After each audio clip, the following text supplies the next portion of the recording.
Hi, this video is about improvising and how heart and soul can guide you into your own kind of world of improvisation. Anytime you improvise on the piano, it's when you noodle around or you experiment with the sounds, and you may never play it the same way twice. And there's the element of a play-by-play. It's almost like a sport. There's an element of surprise. And so the first thing you need to know before you start with improvising with the bass line and chords is chords C, A minor, F, and G. C, A minor, F, and G. And what I want you to notice is most of the chords have common notes. So the C chord has the C and E notes common with the A minor chord. They both overlap right there.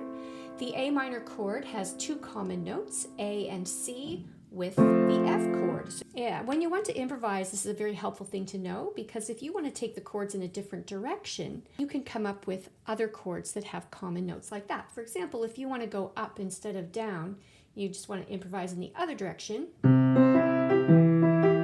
That has a really cool sound, and you'll notice one of the reasons it sounds cool is because the two chords share the E and the G in common.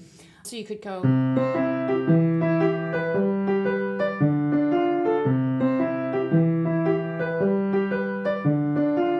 it's really cool that you can come up with these other chord progressions simply by watching the common notes. This is an alternative chord progression that we haven't mentioned yet in this series. Chord 1, 6, chord 2, which is minor, and chord 5.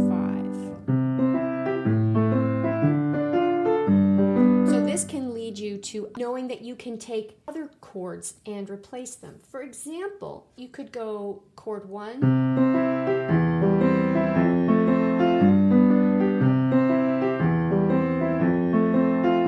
that's almost like heart and soul, but what you're doing is you're improvising a new chord in it, and what I've done here is I've taken chord 1 and then chord 1 again, but it's a different inversion. It's the first inversion, and then chord 4, and then chord 5. So you can mix it up a little bit. You can replace one or more of the original chords with new chords. You could even try heart and soul backwards, starting with chord 5, chord 4, chord 6, chord 1. And that has a really cool sound. When you break the music rules, you come up with a sound that no one else has ever thought of before, and it's really, really interesting, cool moment in improvisation. And there's nothing wrong with that. It's actually kind of cool. Now, the second way that you can use heart and soul to improvise is by improvising on the melody. So the melody starts up here, above middle C, 2 octaves above middle C. And the original melody is just simply a basic tune.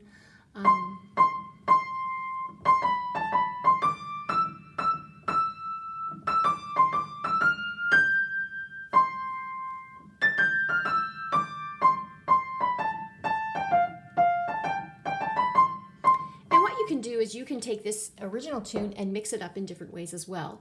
You can play, you can slow it down and play some grace notes.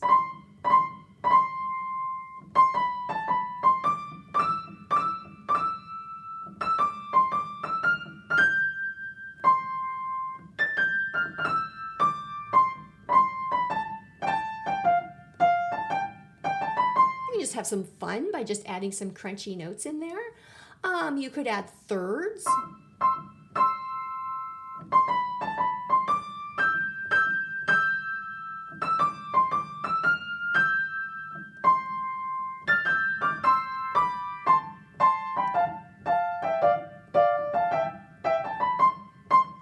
You could add some in-between notes, which makes it start sounding a little bit like ragtime.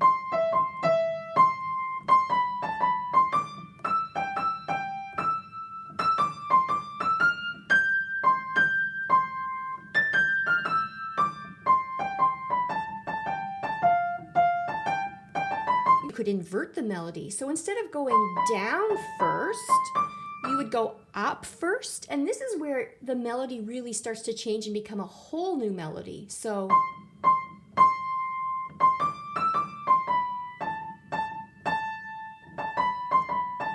you're not really improvising heart and soul anymore. You're turning it into a whole new piece, which is totally okay. All we're doing here is using heart and soul as the inspiration for improvising. And you can improvise the piece in any direction you want to. It doesn't even have to be heart and soul after you've improvised it anymore. You could even change the rhythm. So, and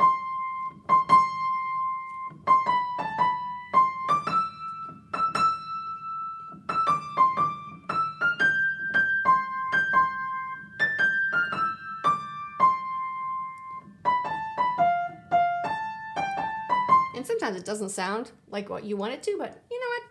Just do it again. So the big message here is that improvising gives you permission to play outside the box. There are no wrong notes.